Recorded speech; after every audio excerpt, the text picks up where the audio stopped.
আসসালামু আলাইকুম। আজকে আমরা সলভ করব নিউটনীয় বলবিদ্যা ঢাকা বোর্ড 2025-এর প্রথম প্রশ্ন। বলা আছে 200 গ্রাম ভরের একটি বস্তুকে 50 সেমি ব্যাসার্ধের উলম্ব বৃত্তাকার পথে 20 মিটার পার সেকেন্ড দ্রুতিতে ঘোরানো হচ্ছে, যেখানে অভিকর্ষ ত্বরণের মান g = 9.8 মিটার পার সেকেন্ড। তো গ নম্বরে বলা আছে ঘূর্ণনরত বস্তুর কেন্দ্রমুখী বল বের করো। আমরা কেন্দ্রমুখী বল বের করব। তো বস্তুর ভর দেওয়া আছে 200 গ্রাম, বা আমরা লিখতে পারি 0.2 কেজি। ব্যাসার্ধ দেওয়া আছে হচ্ছে 50 সেন্টিমিটার, বা আমরা লিখতে পারি 0.5 মিটার। আর বেগ দেওয়া আছে হচ্ছে 20 মিটার পার সেকেন্ড 1। তো এখন কেন্দ্রমুখী বল বের করার সূত্র হচ্ছে F = mv² ডিভাইডেড r। এখন আমরা মান বসাবো 0.2 ইন্টু বেগের মান হচ্ছে 20 স্কোয়ার, আর r এর মান হচ্ছে 0.5। আমরা ক্যালকুলেট করি 0.2 ইন্টু 20 স্কোয়ার ডিভাইডেড 0.5, অর্থাৎ কেন্দ্রমুখী বল আসতেছে হচ্ছে 160 নিউটন। 160 নিউটন। আমরা পরের প্রশ্নে যাই।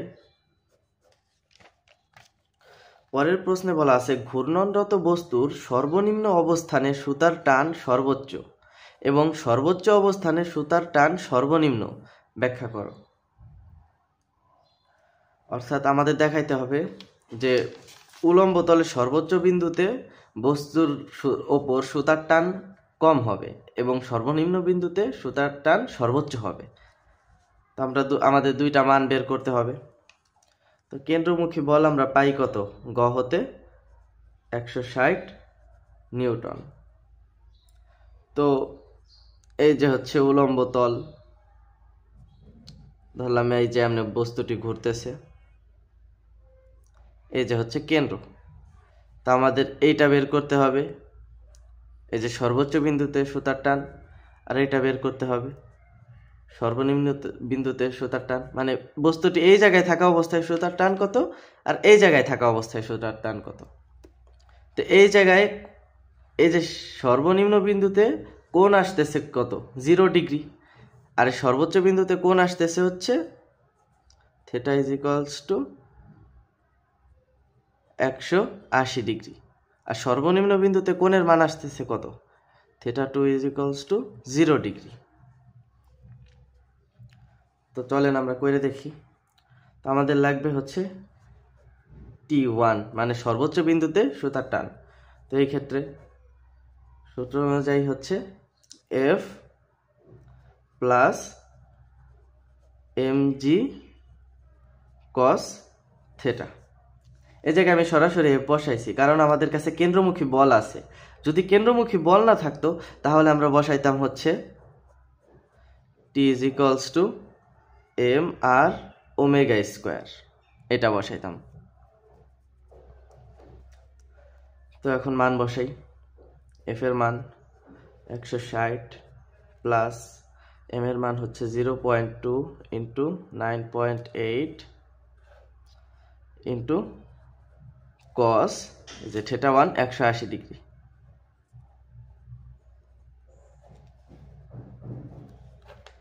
ক্যালকুলেট করি 160 plus 0.2 into 9.8 into cos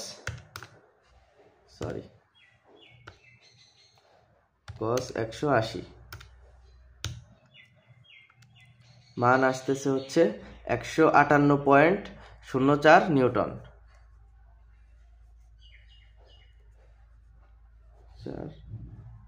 Newton.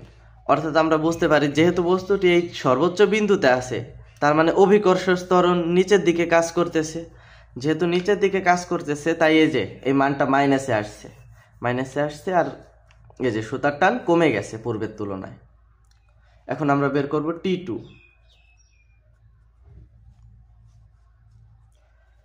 এই ক্ষেত্রেও F প্লাস mg cos θ 2। তো এখন সেম মান বসাবো, 160 প্লাস m এর মান 0.2 গুণ 9.8 গুণ হচ্ছে cos 0 ডিগ্রি। এখন যদি এটা ক্যালকুলেট করি,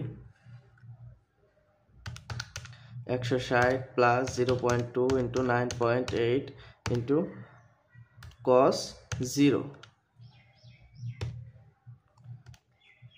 এই জায়গায় আসতেছে হচ্ছে মান আসতেছে 161.96 নিউটন। অর্থাৎ এই যে যেই সর্বনিম্ন বিন্দু, এই সর্বনিম্ন বিন্দুর অভিকর্ষ ত্বরণটাও নিচের দিকে কাজ করতেছে, আর এই সুতাটাও নিচের দিকে যাইতেছে। তার মানে কি, এটা প্লাসে আসছে, এই জন্য হচ্ছে টানের মান বাইরে গেছে। অর্থাৎ আমরা বলতে পারি যে এই জায়গায় যে প্রশ্নে বলা হয়েছে যে সর্বনিম্ন অবস্থানে সুতার টান সর্বোচ্চ, হ্যাঁ সর্বনিম্ন অবস্থানে যে T2 সুতার টান সর্বোচ্চ, এবং সর্বোচ্চ অবস্থানে সুতার টান সর্বনিম্ন। হ্যাঁ, এই যে সর্বোচ্চ অবস্থানে সুতার টান আসছে সর্বনিম্ন। তো এইটা যথার্থ, এই উক্তিটা যথার্থ।